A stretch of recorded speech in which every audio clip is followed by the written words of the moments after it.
Hello friends, स्वागत आहे तुमचं आपल्या चॅनलमध्ये। तर आज आपण बघणार आहोत कुरकुरीत असा साबुदाणा वडा आणि त्यासोबतच काकडीची कोशिंबीर। तर वेळ न घालवता लगेचच सुरुवात करूयात। तर इथे बघा, सर्वप्रथम मी अर्धा किलो काकडी घेतलेली आहे। काकडीची आपल्याला साल न काढताच व्यवस्थित अशी किसून घ्यायची आहे। पूर्ण आपली काकडी किसून झाली की त्यातलं जे एक्स्ट्रा पाणी आहे ते आपल्याला पिळून काढायचं आहे, जेणेकरून आपल्या कोशिंबीरीला जास्तीचं पाणी सुटणार नाही। तर हे बघा, इथे मी अशी काकडी व्यवस्थित अशी पिळून घेतलेली आहे। तर ती काकडी पिळून घेतलेली काकडी जी आहे त्यामध्ये आपल्याला 1.5 वाटी दही घालायचं आहे। दही जास्त आंबट नसावे, कारण त्यामुळे म्हणजे कोशिंबीर खूपच आंबट लागते, त्यामुळे दही जास्त आंबट घेऊ नका। 1.5 वाटी आपण दही घातलं त्याच्यामध्ये की आपल्याला त्यामध्ये चवीनुसार मीठ घालायचं आहे। इथे मी 1 चमचा मीठ घातलेला आहे आणि 2 ते 3 चमचे साखर घातलेली आहे। साखर तुम्ही तुमच्या आवडीप्रमाणे कमी जास्त करू शकता। 1 चमचा मीठ घालून घ्यायचं आहे। 2 ते 3 चमचे साखर घालून घ्यायची आहे त्यामध्ये। आणि आपण याच्यामध्ये तिखटपणासाठी मिरच्या घालणार आहोत। तर त्याचे आपल्याला असे मोठे मोठे काप करून घ्यायचे आहेत, जेणेकरून त्याचा मिरचीचा तिखटपणा कोशिंबीरीमध्ये उतरेल, पण ते खाताना दाताखाली येणार नाहीत। आपण ते अलगद बाजूला काढू शकतो। तर हे सर्व जिन्नस घातल्यानंतर व्यवस्थित अशी कोशिंबीर आपल्याला मिक्स करून घ्यायची आहे। मिक्स करून झाल्यानंतर त्यामध्ये आपण 2 ते 3 चमचे शेंगदाण्याचा कूट घालणार आहोत।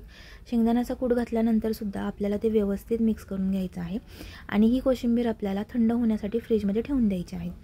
तर आता वडे बनवण्यासाठी इथे मी 4 वाटी साबुदाणा भिजवून घेतलेला आहे। 1 वाटी शेंगदाणे भाजून घ्यायचे आहेत।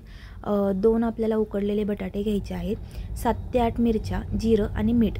मिरची, जिरं आणि मीठ आपल्याला मिक्सरमध्ये व्यवस्थित बारीक वाटून घ्यायचं आहे। इथे बघा, साबुदाणा आपण मोठ्या भांड्यामध्ये काढून घेणार आहोत। साबुदाणा व्यवस्थित भिजलाय का नाही ते चेक करून घ्या, नाहीतर वडे फुटण्याची शक्यता असते। साबुदाणा इथे मी 4 वाटी साबुदाणा पाण्यात बुडेल एवढं त्याच्यामध्ये पाणी घालायचं आहे। इथे मी 4 ते 5 तासासाठी भिजवून ठेवला होता। साबुदाणा व्यवस्थित भिजला गेला पाहिजे। त्यामध्ये आपण वाटलेली मिरची घालणार आहोत आणि उकडलेले आपले बटाटे जे होते ते घालणार आहोत। बटाटे आपल्याला कमी घालायचे आहे, जेणेकरून आपला वडा मऊ पडणार नाही, असा कुरकुरीत होतो व्यवस्थित। त्यानंतर आपण जो शेंगदाण्याचा कूट करून घेतला आहे तोही त्याच्यामध्ये घालायचा आहे आणि चवीनुसार मीठ घालायचं आहे त्याच्यामध्ये। इथे मी 2 चमचे मीठ घातलेलं आहे। मीठ व्यवस्थित आपल्याला त्यामध्ये घालून व्यवस्थित हे सर्व मिश्रण जे आहे ते एकजीव करून घ्यायचं आहे। त्यातला जो बटाटा आपण घातलेला आहोत तो तुम्ही किसूनही घालू शकता आणि बटाटा आपल्याला व्यवस्थित आणि मिरची सगळीकडे लागून असं व्यवस्थित ते आपल्याला पीठ मळल्यासारखं व्यवस्थित त्याच्यामध्ये मळून घ्यायचं आहे।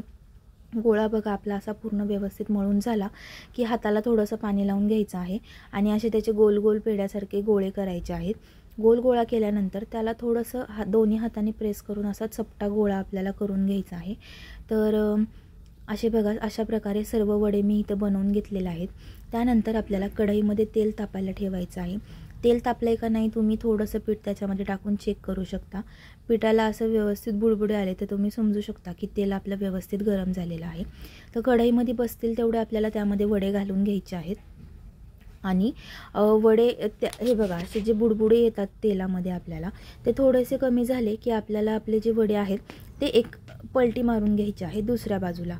असंच आलटी पलटी करून आपल्याला दोन्ही बाजूनी व्यवस्थित असे लालसर होईपर्यंत, कुरकुरीत होईपर्यंत आपल्याला ते व्यवस्थित उलटून पालटून आपल्याला तळून घ्यायचे आहेत। तर सर्वप्रथम गॅस मिडियम ठेवावा, जेणेकरून आतून व्यवस्थित ते वडे तळल्या जातील, म्हणजे कच्चे राहणार नाहीत। आणि त्यानंतर शेवटी थोडा गॅस मोठा करून कुरकुरीत होईपर्यंत, वरती असा थोडा लालसरपणा येईपर्यंत तळून घ्यावेत। आधीच जास्त गॅस मोठा करू नये, नाहीतर मग वडे आतून कच्चे राहतात, वरतूनच फक्त ते शिजले जातात आणि आतून साबुदाणा जो आहे तो पूर्णपणे कच्चा राहतो। तर हे बघा, अशा प्रकारे आपल्याला लालसर कुरकुरीत होईपर्यंत वडे पूर्ण सगळे तळून घ्यायचे आहेत। तर याचप्रमाणे मी हे राहिलेले सगळे वडे व्यवस्थित तळून घेणार आहेत।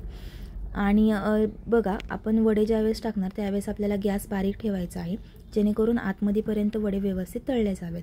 आणि वडे तयार झाले की गरमागरम असे आपल्या थंडगार कोशिंबिरीसोबत लगेचच सर्व करायचे आहेत। गरमागरम वडे खूप छान लागतात। गरमागरम वडे सर्व करा आणि तुमच्या फॅमिली मेंबर्सला नक्की ही रेसिपी करून खायला घाला।